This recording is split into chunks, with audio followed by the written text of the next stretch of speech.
Gostaria de iniciar aí essa nossa segunda live sobre a construção do projeto de pesquisa, saudando a todos e a todas que estão presentes. Eu me chamo César Sadala. Essa é a segunda live onde nós tratamos sobre a construção do projeto de pesquisa. Na primeira live nós estávamos lá no meu canal, no YouTube, no Instagram. E nesse momento nós estamos aqui no canal do professor Hamilton Pernick, já que esse trabalho ele é desenvolvido em parceria entre nossas plataformas no YouTube. Na live anterior, nós trabalhamos a construção do texto introdutório do projeto de pesquisa. Hoje, nós buscaremos refletir sobre a construção da base teórica ou referencial teórico do projeto de pesquisa. Eu considero importante pontuar, antes de iniciar, passando a palavra ao professor Hamilton, que a base teórica, também conhecida como referencial teórico, ela perpassa todo o trabalho científico, mas ela pode ser apresentada de maneira mais evidente na seção relacionada à revisão da literatura. Tomando como referência a professora Judite Alves Mazotti, professora emérita da Universidade Federal do Rio de Janeiro, ela diz que a base teórica pode ser entendida como um conjunto de teorias, e aí estão dentro desse conceito de teorias a ideia de conceitos e categorias teóricas. Então, a base teórica ela pode ser compreendida como esse conjunto de teorias que dá suporte aos pressupostos ou hipóteses do trabalho de pesquisa, e também que orientam no processo de interpretação dos resultados da pesquisa. Para a gente discutir sobre esse assunto, mais uma vez, vamos conversar com o professor doutor Hamilton Pernick Vieira, que é pedagogo, bacharel em teologia, mestre e doutor em educação pela UES, que é a Universidade Estadual do Ceará. Além disso, é professor da Rede Municipal de Ensino de Fortaleza e autor da tese intitulada Saberes da Docência Universitária e Ciclo Gnosiológico em Paulo Freire, tessituras a partir da pós-graduação em educação. Além disso, é pai da Giovana e esposo da Gabriela, certo? Professor Hamilton, obrigado por me receber aqui no seu canal. Fique à vontade para fazer as suas considerações iniciais. Olá, pessoal que nos assiste, é um prazer enorme nessa parceria com o César, né, nosso amigo aí de caminhada de pesquisa. Então, eu queria saudar todos, né, que seja um tempo produtivo de reflexão sobre a construção da base teórica do projeto de pesquisa. Bom encontro para a gente aí. Muito obrigado, professor Hamilton, seja bem-vindo mais uma vez. Na verdade, eu que me sinto bem-vindo no seu canal, já que a gente está fazendo a transmissão do seu canal no YouTube. Eu gostaria de iniciar, professor, pedindo para que você apresente o seu entendimento do que é a base teórica e qual a sua importância no projeto de pesquisa. Associado a isso, você poderia diferenciar alguns termos que são comumente confundidos por pesquisadores iniciantes, como, por exemplo, base teórica, categoria teórica e revisão de literatura. Ok. A gente vai fazer diferença dessas três questões, base teórica, categoria teórica e a revisão de literatura, e para isso eu queria, antes de mais nada, discutir sobre o conhecimento, né? E o conhecimento nas suas vias, que não são vias únicas. Na verdade, o que mais se destaca para nós na academia é o conhecimento científico, né? Porém, o Severino, Antônio Joaquim Severino, no livro Metodologia do Trabalho Científico, ele nos apresenta 4 vias do conhecimento, que é o senso comum, o conhecimento religioso, o conhecimento filosófico e o conhecimento científico. Nós falamos do conhecimento científico, porém, nós não podemos negar a existência dos demais, né? Considerando que o senso comum é o conhecimento do cotidiano, do dia a dia, da empiria, né? Não necessariamente comprovado, mas é a nossa existencialidade cotidiana. O conhecimento religioso é a nossa percepção do sagrado, né? Isso diz respeito à nossa fé, e isso eu acredito. O conhecimento filosófico é a nossa indagação sobre o mundo, sobre a vida, sobre a justiça, sobre a ética. E, por fim, o conhecimento científico é aquele que pode ser evidenciado, né, a partir de dados objetivos que não são desassociados da sua subjetividade. Então, a gente parte desse conhecimento científico para discutir agora, tá? A relação entre a base teórica e as categorias teóricas e a revisão de literatura. E eu me aproprio da fala de Lacazzi e Marconi, quando elas apresentam que, do ponto de vista desse conhecimento científico, né, ela diz, se o aspecto científico, entretanto, se fato é considerado uma observação empiricamente verificada, a teoria se refere a relações entre fatos, entre outras palavras, a ordenação significativa desses fatos, consistindo em conceitos, classificações, correlações, generalizações, princípios, leis, regras, teoremas e axiomas. Antes de qualquer coisa, para pensar a fundamentação teórica da pesquisa, a gente pensa no conceito de teoria, que é uma possibilidade de apreensão da realidade, tá certo? Não existe teoria melhor nem maior, não existe teoria que dê conta de explicar toda a realidade, porque o real é infinito, tá? Então, se o real é infinito, e nós somos seres de inacabamento, a gente consegue captar parte do real, que a gente resolve recortar, tá certo? E faz opção por uma teoria, tá? Os chamados paradigmas científicos, a gente vai falar na sequência. A teoria serve, então, como orientação para restringir a amplitude dos fatos, já que eu não posso dar conta da realidade, eu tenho que fazer um recorte, né? E a teoria, na verdade, é uma observação sistematizada dessa realidade, em que a gente percebe a regularidade das coisas. Então, quando a gente começa a perceber que uma coisa se repete num determinado espaço de tempo, a gente cria uma teoria para explicar aquela realidade. Então, a teoria é a generalização, né, das nossas observações, é uma resposta sistematizada para uma demanda. Então, a partir desse conceito, é que a gente vai pensar agora a relação da categoria teórica com a revisão de literatura, tá?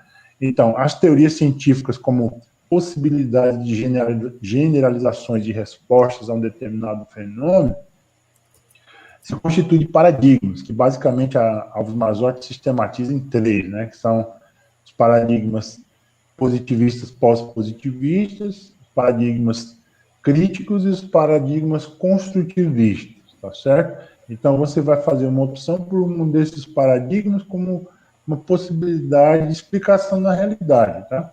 Como eu disse, não tem nenhuma que dê conta de tudo, tá certo? A partir da escolha da teoria, do paradigma, essa teoria vai se diluir em conceitos, na dimensão de aprender a realidade, e quando eu junto os conceitos, quando eu abrigo os conceitos dentro de um guarda-chuva maior, aí nós teríamos, então, a categoria teórica. O que seria a categoria teórica? Seria um guarda-chuva para abrigar conceitos. Quando eu penso, se eu optar por a teoria crítica, por exemplo, que percebe que a realidade não está posta e que eu preciso refletir sobre ela para buscar mudanças, né? Sendo a teoria crítica nessa concepção. Então, se eu pego, por exemplo, a categoria emancipação, ou melhor, o conceito emancipação, esse conceito, se eu agregar outros conceitos, eu posso chegar a uma categoria teórica, tá? Então, se eu juntar emancipação com transformação, com outros conceitos, eu posso pensar numa categoria teórica, por exemplo, a humanização, por exemplo. Então, a categoria teórica seria um guarda-chuva de conceitos, grosso modo. E a revisão de literatura, na verdade, é buscar nos repositórios virtuais, ou em livros, enciclopédias, quer dizer, a literatura disponível que nós temos, para perceber como essas categorias teóricas apareceram na discussão dos autores, né, ao longo do tempo, tá? Então, essa revisão de literatura é ver o que os autores já definiram sobre essas categorias teóricas, grosso modo, certo?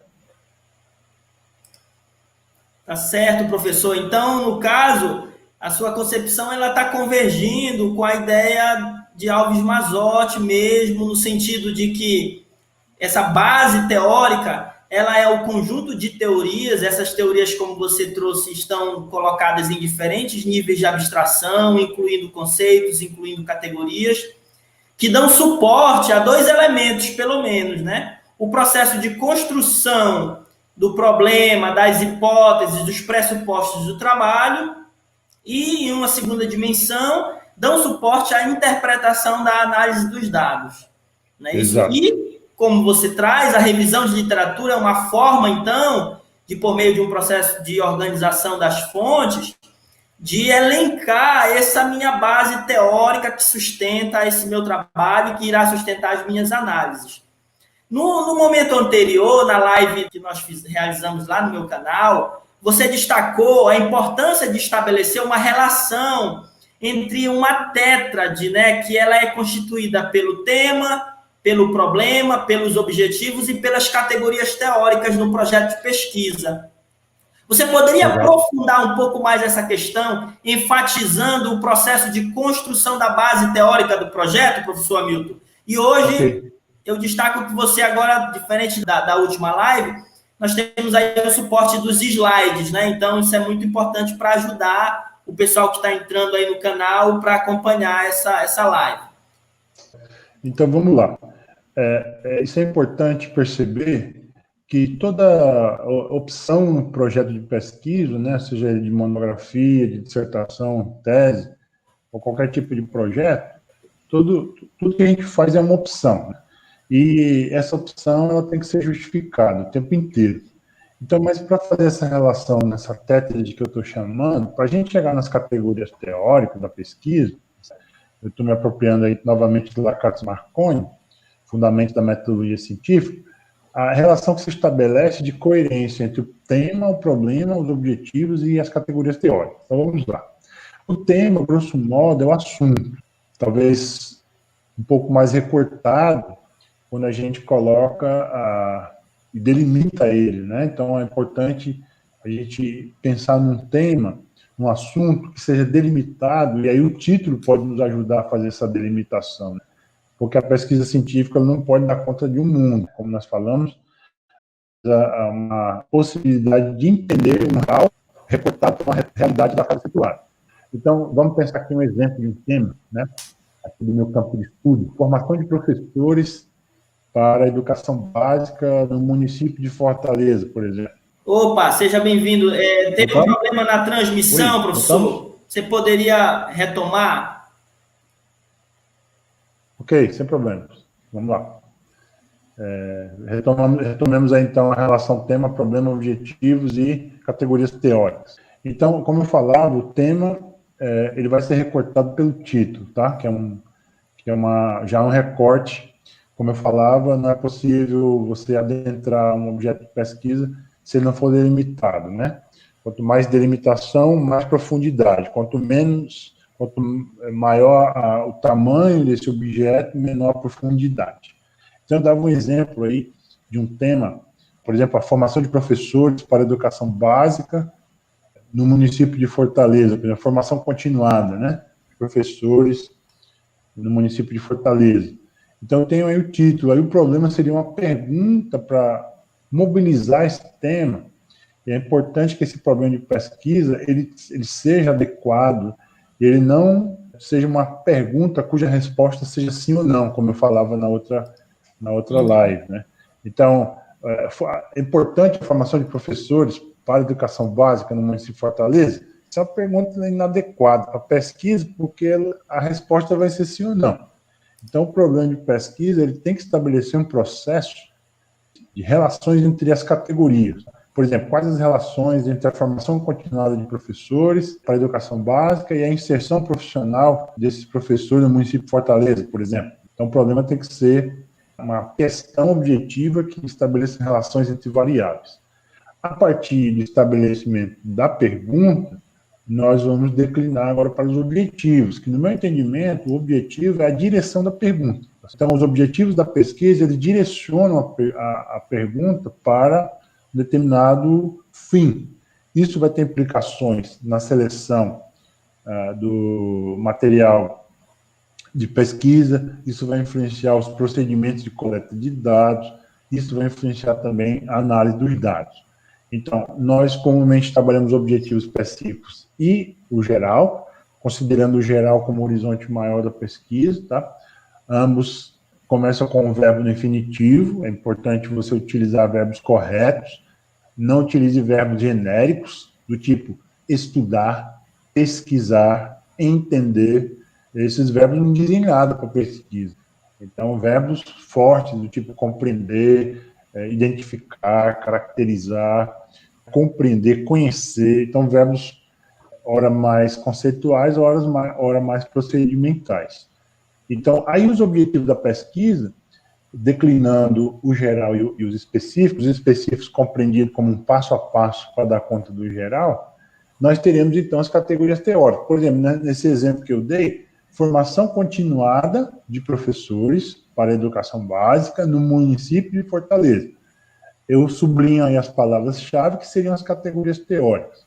Formação continuada de professores é uma categoria teórica, educação básica é outra categoria, e município de Fortaleza, ou rede municipal de Fortaleza, seria outra categoria teórica. Então, grosso modo, as categorias teóricas, elas emanam do tema, que emanam do problema e que emanam dos objetivos. Precisa estar coerente essas 4 coisas. E essa sua fala, dessa tétrade que você traz, reforça o conceito que a gente tem trabalhado aqui, da Alves Mazotti, de que o referencial teórico corrobora no processo de construção do problema, dos pressupostos e das hipóteses da pesquisa. Porque quando o pesquisador vai lá começar o seu projeto de pesquisa, pela introdução, como a gente tem mostrado, né, lá todos os elementos da introdução, ele já tem, por mais que ele não saiba, referenciais teóricos. Ele já parte de uma visão de mundo, ou seja, de um referencial paradigmático, para construir esses elementos. E esse processo ele é altamente dialético e contínuo, né, professor? Então, isso daí está reforçando esse conceito que a gente tem trabalhado aqui na live. Perfeito. Muito bem, e aí, professor, prosseguindo aqui, então, queria registrar a presença aí de várias pessoas, muitos professores, alunos, né, e do nosso ciclo acadêmico. Muito obrigado, pessoal, por prestigiar. Espero que esse conteúdo seja útil, principalmente para aqueles pesquisadores que estão aí com esse empreendimento de iniciar um projeto de pesquisa, tá certo? Então, daqui a pouco a gente vai trazer para o professor Hamilton questionamentos. Fiquem à vontade para fazer perguntas aí no chat, que a gente vai estar repassando e dialogando sobre elas, tá bom? Queria perguntar ao professor Hamilton sobre as dificuldades encontradas pelos pesquisadores iniciantes na construção da base teórica ou referencial do trabalho. A gente sabe que muitas dificuldades se apresentam nesse momento de construção dessa base teórica e, consequentemente, no processo de revisão da literatura, né? Quer seja aquela revisão sistemática ou aquela revisão chamada revisão narrativa, né? Que é uma revisão mais que usualmente as pessoas utilizam, principalmente os pesquisadores iniciantes. Nesse sentido, retomando aí uma ideia de Alves Mazotti, num trabalho intitulado A Revisão de Literatura em Teses e Dissertações, Meus Tipos Inesquecíveis, é uma obra formidável que ela publica inicialmente no formato de artigo em 1992, depois ela republica no formato de capítulo de livro, no livro A Bússola do Escrever, em 2002. E nessa obra ela evidencia alguns erros que ela chama de tipos ideais, de tipos a serem evitados, né? De revisão de literatura, que são erros muito comumente cometidos por pesquisadores no início da trajetória, como, por exemplo, aquele erro que o pesquisador tenta fazer uma arqueologia do assunto. Ele volta lá nos primórdios da pré-história. No campo da educação física é muito comum isso. Vai na pré-história, passa pela antiguidade, Não estou dizendo que esse resgate histórico não tem uma importância no trabalho, mas em alguns casos essa postura ela é tomada sem que isso tenha uma evidência, uma necessidade para a constituição do seu objeto. Um outro erro que Alves Mazotti aponta é a colcha de retalhos, que é caracterizada quando o pesquisador iniciante traz autores, vai trazendo as concepções e as ideias dos autores, mas não estabelece nexos, né? não faz apreciações críticas, não estabelece comparações. Ou então ele atua como um ventríloco, que aí ele não tem opinião própria, ele só traz a opinião dos autores, só traz a opinião dos autores, as percepções dos autores e acaba ficando sem um posicionamento. O texto ele perde a autoria, né? Vamos dizer assim. Então, professor, essas dificuldades, em parte, elas se devem a uma dificuldade no processo de leitura e escrita dos textos acadêmicos. E isso você abordou na live passada. Hoje eu queria pedir a você e perguntar, né, que sugestões você daria para a superação dessas dificuldades relacionadas à escrita e à leitura acadêmica para aqueles pesquisadores que vão construir a base teórica do seu projeto de pesquisa? Eu queria apontar pelo menos 3 elementos que eu considero dificuldades, inclusive na experiência de orientações com meus alunos de graduação, alguns alunos de especialização e também algumas assessorias que eu fiz. Então, ele não tem proximidade com aquele assunto, né? Por exemplo, um pedagogo que vai falar sobre o ensino de matemática, sobretudo nos anos iniciais, então, estudar professores que ensinam matemática, na verdade, não são professores de matemática, os pedagogos são professores que ensinam matemática, então ele vai ter que fazer um esforço aí, um pouco, quem sabe, homérico, né, para poder se aproximar da temática, né? Então isso vai exigir dele leituras, vai exigir dele conhecimento dos documentos oficiais daquele campo, quem são os autores, tá? Então, quando você fala de um assunto que não lhe pertence, é um pouco mais difícil, tá? Às vezes a dificuldade do aluno é que ele quer estudar um objeto que ele não conhece nada. É possível? Claro que é, mas vai ter que ter um esforço maior. O segundo elemento que eu traria são limitações na compreensão dos conceitos fundamentais da área, porque cada área do conhecimento ela tem um vocabulário técnico específico. Eu desafio você algum dia a fazer uma leitura de um capítulo de livro, por exemplo, da medicina, né? Sendo você da educação, você vai ter problemas.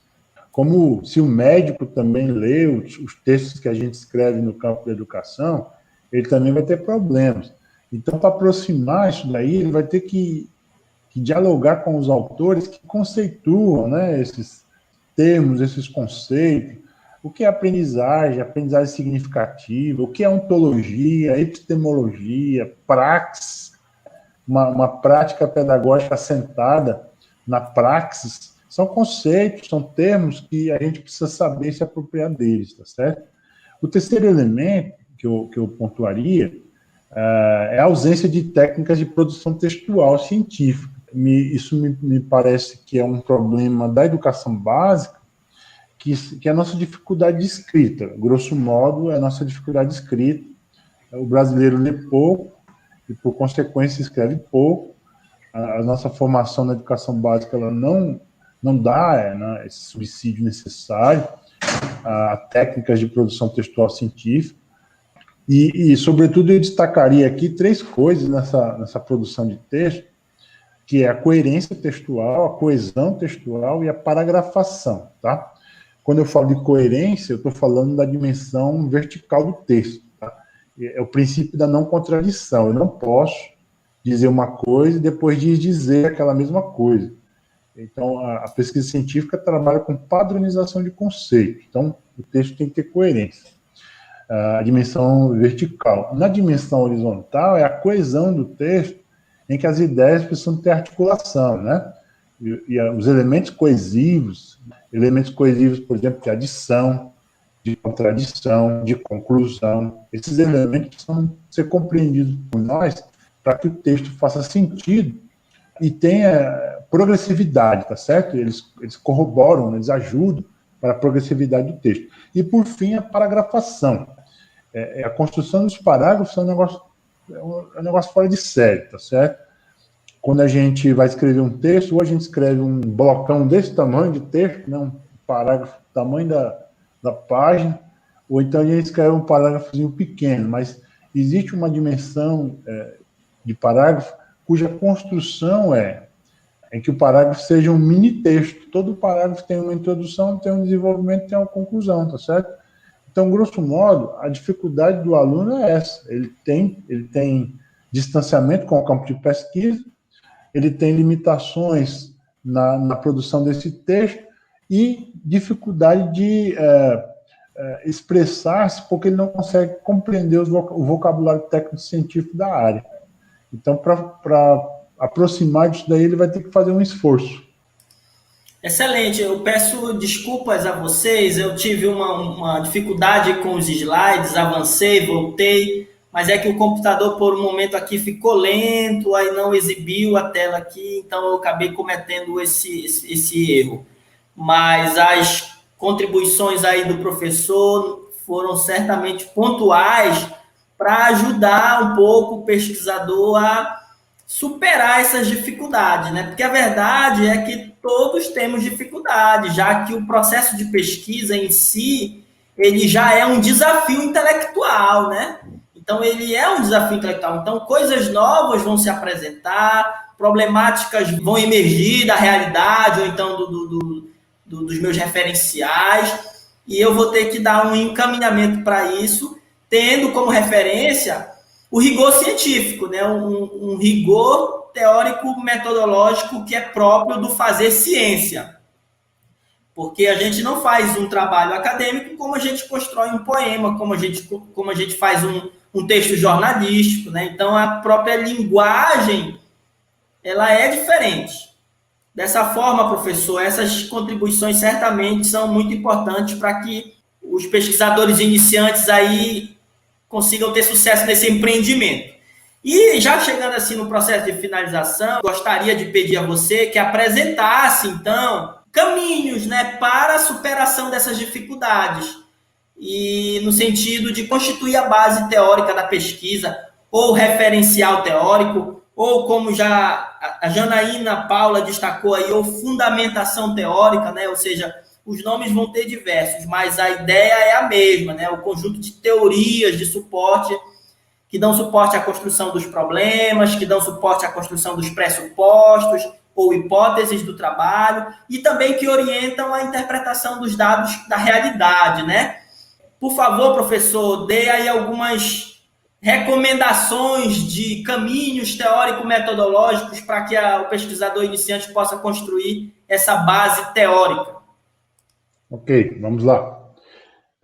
Então, nós já entramos aqui no momento final e eu queria apresentar a vocês pelo menos 3 passos que eu considero fundamentais para a construção da base teórica do projeto de pesquisa. Tá? Isso aqui vale para projeto de monografia, de projeto de seleção de mestrado, doutorado, serve para qualquer coisa. Projeto de qualificação, de tese, de dissertação, serve para qualquer tipo de projeto, né? Então, passo número 1, primeira coisa, definir o esboço da pesquisa. Pega um papel, pega uma caneta, pega aí a tela do seu computador no Word e começa a escrever, definindo aí o tema, escreve um tema provisório, tá certo? Tentando delimitá-lo o máximo possível. Esse tema, no meu entendimento, ele tem que responder o que e onde, o objeto de pesquisa, o problema, uma pergunta que se faça a esse título, e os objetivos, o direcionamento através do objetivo geral, o horizonte maior, e depois os desdobramentos do objetivo geral nos objetivos específicos, tá? Depois, retire do problema de pesquisa as categorias teóricas. No problema de pesquisa vai estar as categorias teóricas, ou necessariamente elas têm que estarem lá, né? Então, naquele exemplo que eu dava, formação continuada de professores para a educação básica no município de Fortaleza, já está aí no problema, né? Quais as relações entre a formação continuada de professores na educação básica, por exemplo, e a inserção profissional de professores na rede de Fortaleza. Então, está aí já, você sublinha, né, as palavras-chave que são as categorias teóricas. Depois, o movimento é buscar nos repositórios trabalhos científicos a partir desses descritores, né? Nós chamamos essas palavras-chave de descritores de busca. E aí você pode ir aos repositórios virtuais e você pode ir também às bibliotecas, né? Então, a biblioteca municipal, a biblioteca estadual, né? E você vai buscar lá a partir dos catálogos. Se você for numa biblioteca pública, você precisa buscar os catálogos. E a partir desses catálogos, você vai lá e procura as palavras-chave. É importante a gente considerar um recorte temporal dessas buscas. Costumeiramente, a gente faz essas buscas pelos últimos 5 anos, por exemplo. É importante também você buscar os clássicos. Não se esqueça que você vai buscar o material aí na internet ou nas bibliotecas, mas não se esqueça de trazer os clássicos na sua literatura. Vai falar de educação, tem os clássicos, tem Paulo Freire, né? Tem Libânio, tem Selma Garrido Pimenta, então você traz os clássicos, não pode esquecer dos clássicos. Os clássicos são atemporais. No passo número 2, esse material que você catalogou dos últimos 5 anos ou dos últimos 10 anos, na minha tese, por exemplo, eu fiz uma revisão um pouco gigante, né? Eu fiz de 1990 a 2016, então foi um recorte bastante grande. Eu queria saber de onde é que os saberes da docência universitária começaram a ser discutidos. Mas você pode fazer um recorte menor. 5 anos eu acho que é interessante. Tá? Aí você vai agora, você vai ler tudo isso? Não. Sei lá, encontrei 30 trabalhos. Eu vou fazer no passo 2 a triagem do material coletado pelo título e pelo resumo. São 2 critérios importantes. Você vai ler o título não disse nada sobre minhas categorias teóricas. Eu vou para o resumo. O resumo também não disse, então eu descarto esse trabalho, certo? É importante você ir anotando até que desses trabalhos, quantos foram descartados, porque isso vai ser importante depois na descrição do processo de revisão de literatura. Encontrei 50 trabalhos, desses 50, 20 não tinham a ver com o objeto, e com 30 para analisar, tá? Então é importante isso. Depois de criar o material, ler e fichar os trabalhos a partir das palavras-chave. É importante isso, eu sempre aconselho meus alunos, no processo de leitura, você não se esquecer de colocar a referência completa do trabalho, tá? Eu acho legal você abrir uma página do Word para cada trabalho desse, coloca lá no topo lá a referência completa, né? Se for um artigo, se for uma dissertação, se for uma tese, se for um livro, coloca lá a referência completa, depois você coloca as citações que você achou importantes naquele trabalho, que vão te ajudar a conceituar suas categorias. Então, o que você vai ler nesse material? Não é uma leitura de aprofundamento, inicialmente, é uma leitura para aprender conceitos, tá? E eu costumo colocar as minhas categorias já nesse documento, aí eu vou colocando lá as frases que eu achei interessante naquele material, e já no final eu vou colocando o sobrenome, o ano e a página daquela citação, porque se você não faz isso, você vai ficar com problemas para saber de onde é que você tirou aquela citação. Então não vai ser útil. É importante seguir esses procedimentos. Esse é o rigor que você vai ter que aplicar nesse processo de construção da base teórica. E, por fim, no passo 2, redigir o texto a partir de palavras-chave, né, os descritores, com base nos fundamentos da escrita científica, que nós falávamos há pouco. A escrita científica não é uma escrita sem critérios, ela trabalha com objetividade, ela trabalha com a dimensão da razão, com a coerência, com a coesão, com a validação dos dados, com as evidências. Então, você tem que trazer dados objetivos, estatísticas, autores, para poder apresentar essa escrita de forma coerente com a ciência. Então, a redação do texto aí seria seguindo as categorias, tá? Então, a categoria 1, quais foram os autores que eu encontrei, discute os autores, conversa com eles. Categoria 2, do mesmo jeito, traz os autores, conversa com eles. Categoria 3, traz os autores e conversa com eles. E um detalhe, como a Alves Mazzotti falou, dessa possibilidade de ventriloquismo, né, na fundamentação teórica, você, enquanto pesquisador, precisa se colocar como interlocutor entre os autores, tá? Você, na escrita, você tem que aparecer na escrita. Você não pode deixar o autor A e o autor B falar por si. Imagine que você está numa mesa, discutindo um assunto, uma mesa de debate, e você traz o autor A e o autor B e se coloca na mediação. Fulano diz isso, Beltrano diz isso, e eu concordo com isso que Beltrano disse, e eu concordo com isso que Ciclano disse, e nessa pesquisa esse conceito vai ser chamado disso. E a partir daí você padroniza o conceito. E o último passo, então, passo 3, seria perceber a coerência das categorias discutidas com os objetivos, o problema e o tema de pesquisa. Então, é importante que essas categorias discutidas, elas te ajudem a responder o problema.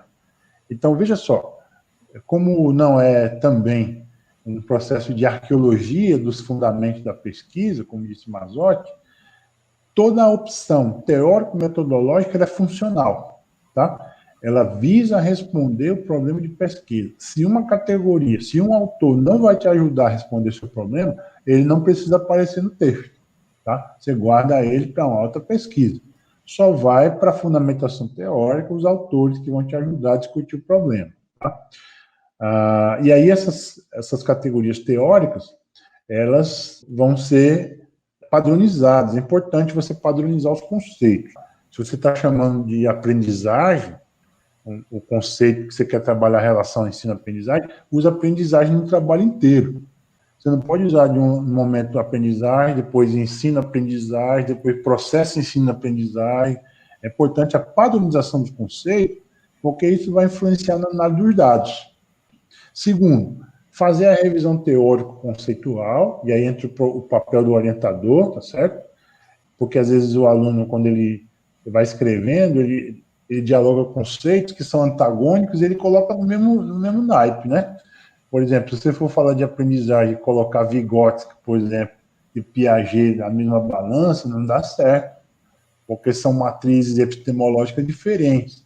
Eu posso trazer Vygotsky, eu digo de onde ele fala, eu posso trazer também o Piaget sobre o conceito de aprendizagem, mas eu digo de onde eles falam, mas são matrizes epistemológicas diferentes. Não posso deixar de dizer isso. Eu não posso dizer que os autores estão dizendo a mesma coisa, eles não estão. Por isso, a revisão teórico-conceitual é importante do orientador. Por fim, passar o texto pela revisão de coerência, da coesão, da gramática e da ortografia. Passar por uma revisão de português do texto, que quando a gente escreve também fica viciado no texto, e você acaba ficando cego, né, e não consegue perceber onde está faltando vírgula, onde o parágrafo está grande demais, onde precisa cortar, onde precisa aprofundar. Então, aí é o papel do orientador de ajudar o aluno a se ajudar, né? Isso é um lema que eu tenho, que o meu papel enquanto orientador é ajudar o aluno a se ajudar, né? Então, a gente não faz nada pelo aluno, a gente ajuda o aluno a ele mesmo a se ajudar. Então, eu acho que são caminhos possíveis, o que eu acabei de dizer. Muito bem. Para superar dificuldades, né? É claro que superamos algumas, outras aparecem, né?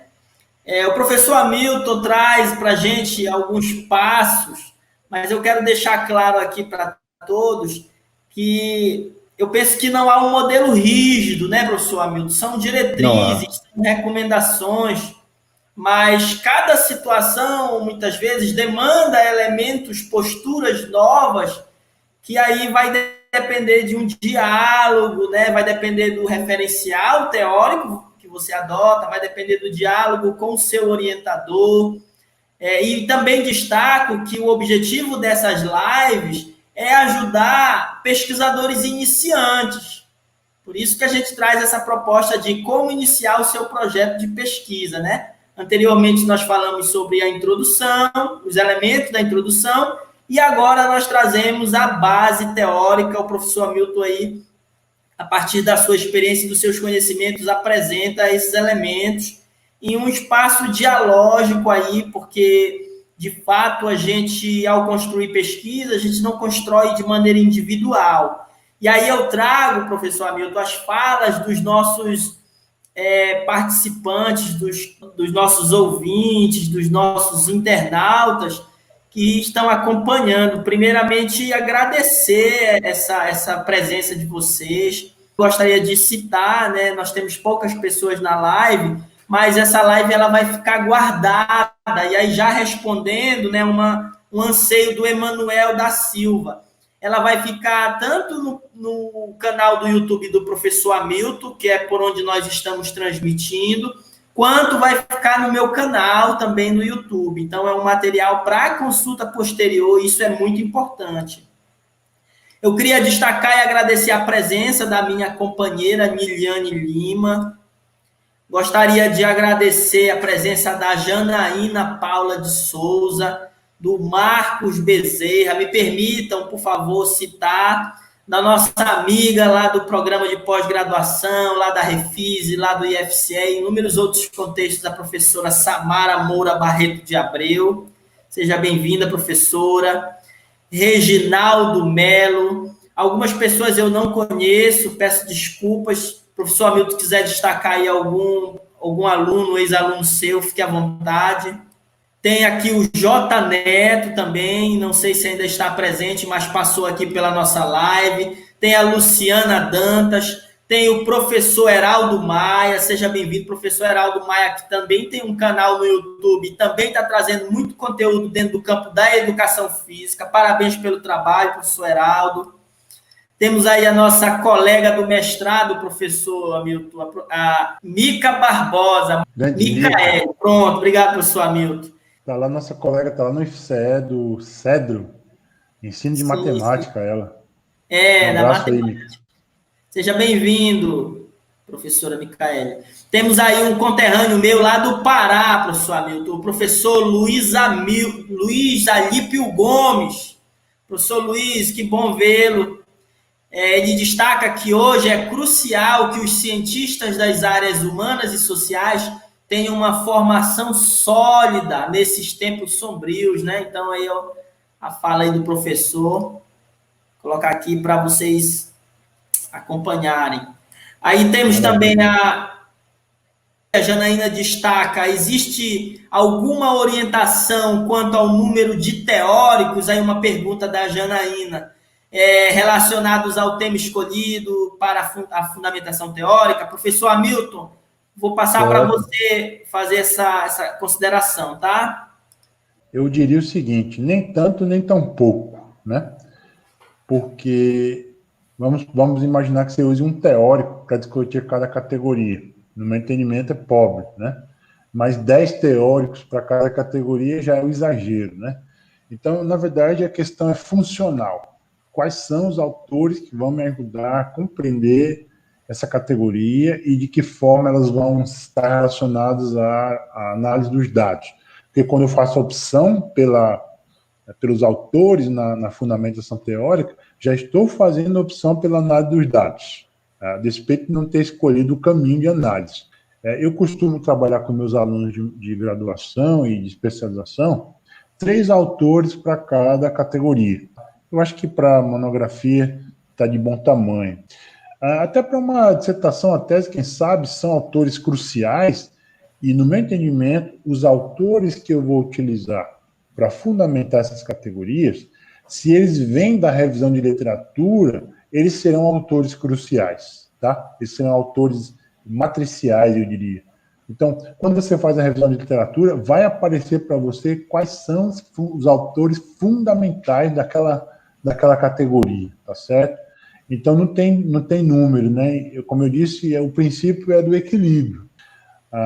Mas eu gosto muito de trabalhar e oriento meus alunos de monografia, graduação e especialização, pelo menos 3 autores, né? 3 autores, dá para você fazer uma triangulação de autores aí, né? Para poder discutir cada categoria teórica. Da mesma forma, o processo de construção dos parágrafos, né? É muito comum orientar, você pode dedicar um parágrafo para fazer a apresentação do tema, você pode dedicar 2 parágrafos para desenvolver o seu tema, fazer a sua problematização. Então, é muito didático isso, mas o que a gente percebe é que conforme há um amadurecimento acadêmico-científico, o processo de articulação das diferentes teorias que constituem o nosso referencial teórico, dos diferentes autores, ele se dá de maneira mais fluida, mais harmônica, e o autor acaba aparecendo mais, né? No começo a gente comete o erro que a Alves Mazzotti fala, né? Da colcha de retalhos,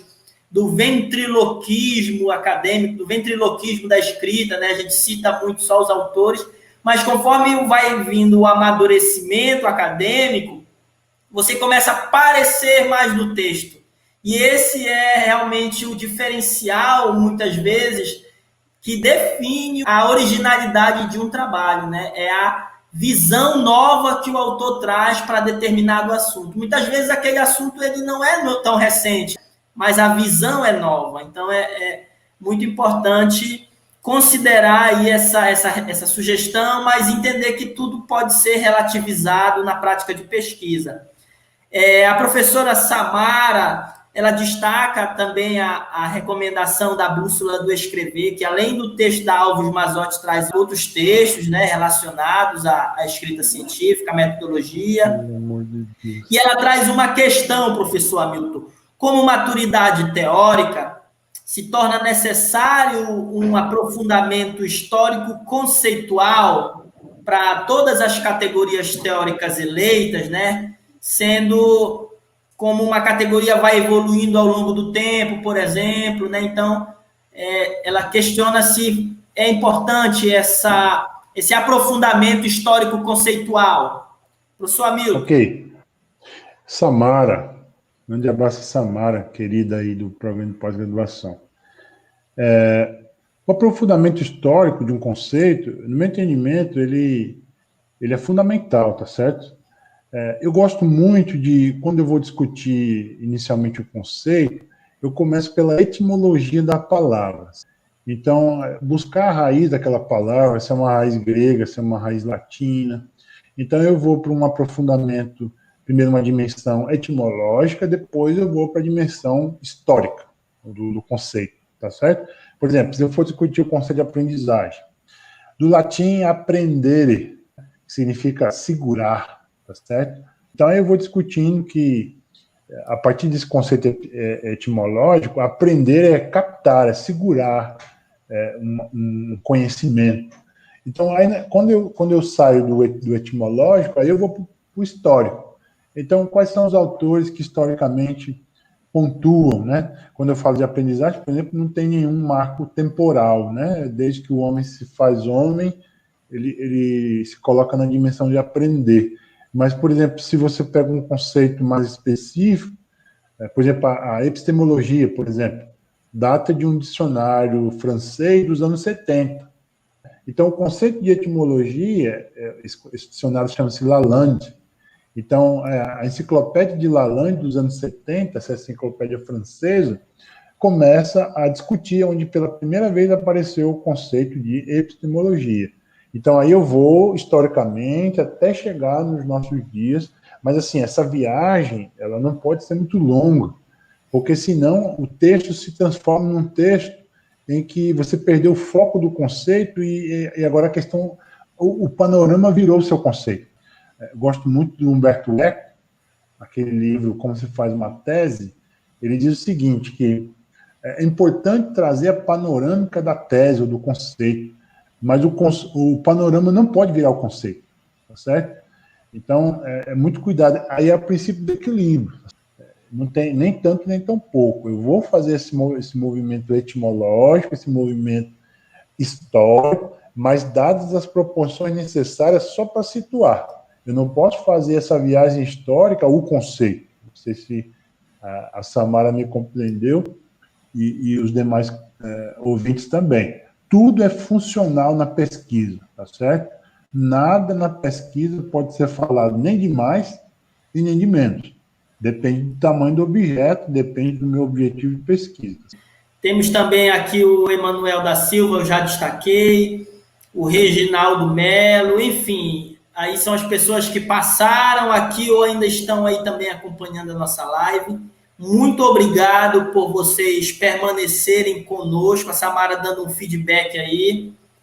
Obrigado, Samara, também aí está com uma transmissão semanal do seu projeto Entre Lares, vinculado ao Departamento de Educação Física e Esporte do IFCE, um projeto maravilhoso que está trazendo inúmeros teóricos do campo da educação física, autores de um reconhecimento nacional e também professores do âmbito da instituição, num processo aí dialógico muito, muito interessante. Parabéns, Samara, pelo trabalho. Samara, parabéns, Samara. E aí, então, nós já indo para o encaminhamento da finalização, queria destacar que essa live vai ficar armazenada para consulta tanto no canal do professor Hamilton. O professor Hamilton agora que está começando nesse processo de constituição do seu canal e estamos fazendo valiosas parcerias, né, professor Hamilton? E também o professor Hamilton vai me emprestar o material e vou colocar lá no meu canal também, professor Hamilton, para a gente divulgar para o máximo de pessoas. E eu queria, professor, então, lhe agradecer primeiramente, né? Muito obrigado por ter compartilhado, você que já é doutor em educação, né? Ou seja, você já trilhou, como algumas pessoas estão tentando ainda, tem a graduação, vai a especialização, vai ao mestrado, vai ao doutorado, você já está bem lá em cima na escadinha aí da trajetória acadêmica, né? Então, tem muito a nos ensinar, nós que também estamos ainda nesse processo de trilhar essa trajetória acadêmica, com pesquisa feita com qualidade, né? Então, eu queria agradecer e pedir a você que fizesse suas considerações finais, tá certo? Sempre é um prazer, né? Essa parceria com o César e também com aqueles que nos ouvem, colegas, orientandos, professores da rede pública de ensino de Fortaleza, professor do FCE, né? Professores da educação básica do estado do Ceará e professores de todas as instituições do nosso país, tá certo? Sempre um prazer, eu queria trazer minhas considerações finais. Então, eu vou pontuar esses 4 elementos, daí faço o fechamento com vocês, tá? Então, para construir a fundamentação teórica de uma pesquisa científica, portanto, é necessário, eu considero necessário. Primeiro, coerência entre o título, o problema e os objetivos, tá? Um casadinho entre esses 3, muito importante. O título vai dar origem ao problema, que dá origem aos objetivos. Dessa tríplice relação surgem as palavras-chave, tá? Você sublinha as palavras-chave, que nós chamamos de descritores, e eles delineiam, então, um roteiro inicial para as buscas dos repositórios virtuais. E também na literatura da área. Esse movimento de busca dos autores, os autores que ficarem, eles vão te ajudar, né, nesse processo de construção da revisão de literatura, e no mesmo diapasão, eles vão fortalecer e vão te ajudar na construção das categorias teóricas da pesquisa. As fontes virtuais, eu não falei ao longo da fala, mas eu acho que é importante pontuar, você buscar os artigos em fontes seguras, né? Por exemplo, o portal periódico da CAPES é um lugar seguro para artigos. O banco de tese de citações da CAPES também é um lugar seguro. A BDTD, o banco de tese de dissertações também, muito legal, você buscar os trabalhos que estão lá, ou mesmo os repositórios das próprias universidades, né? Então, os programas de pós-graduação, os programas de mestrado e doutorado têm os seus próprios repositórios. Você pode ir a eles também fazer essa busca. Geralmente tem a ferramentazinha lá de pesquisa, você coloca os descritores e vai aparecer os trabalhos. O item 3, a triagem, leitura, fichamento e redação da fundamentação teórica, a partir, então, da revisão de literatura. Então, a revisão de literatura vai te mostrar quais são os autores para cada categoria, né? E aí você vai ler esse material depois de uma triagem, tá? Você não vai ler tudo, você vai ler os autores que dialogam com suas categorias. Lê, ficha esse material, tá? Recorta as frases principais, não se esquece de colocar as referências, tá certo?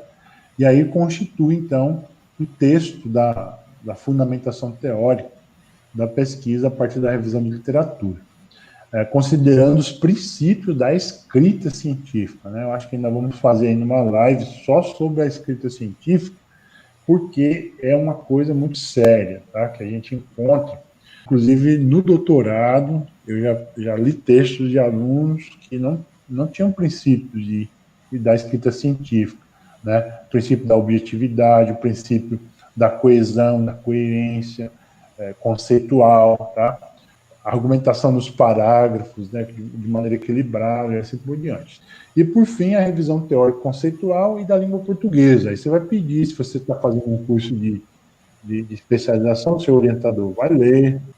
Se você está fazendo mestrado, doutorado, seu orientador vai ler e vai ver a coerência dos conceitos e também vai dar uma olhadinha na língua portuguesa.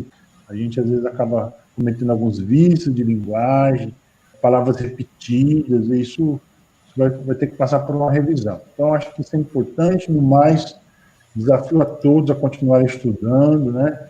Lendo, pesquisando, porque acho que a pesquisa é um instrumento de emancipação humana do pesquisador e pode abrir portas para a transformação de uma realidade. Eu acredito fundamentalmente na pesquisa como um instrumento de mudança, e por isso que a gente está aqui nessa live discutindo pesquisa e constituição da base teórica do projeto de pesquisa, tá certo? Foi uma grande alegria essa noite com vocês, um forte abraço, divulguem esse material para todos que estão aí nessa luta, tá bom? Um abraço a todos. Valeu, César.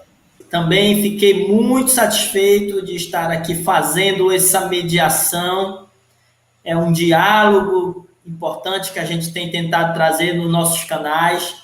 Muito obrigado por terem ficado até o final, certo? Eu sei que é cansativo, nós já vamos para 1 hora de live, então de fato é cansativo, mas o material está aí para você olhar quantas vezes quiser, olhar exatamente o trecho que você quiser, sem precisar assistir todo. E é um material que ajuda. Vai ficar disponível no canal do YouTube do professor Hamilton Pernick e vai ficar disponível no meu canal do YouTube também. Gostaria de desejar a todos uma boa noite, muita resistência nessa quarentena, nós vamos conseguir vencer juntos, né? E fique em casa, né, professor Hamilton? Hashtag fique em casa. Tchau, pessoal. Boa noite, viu?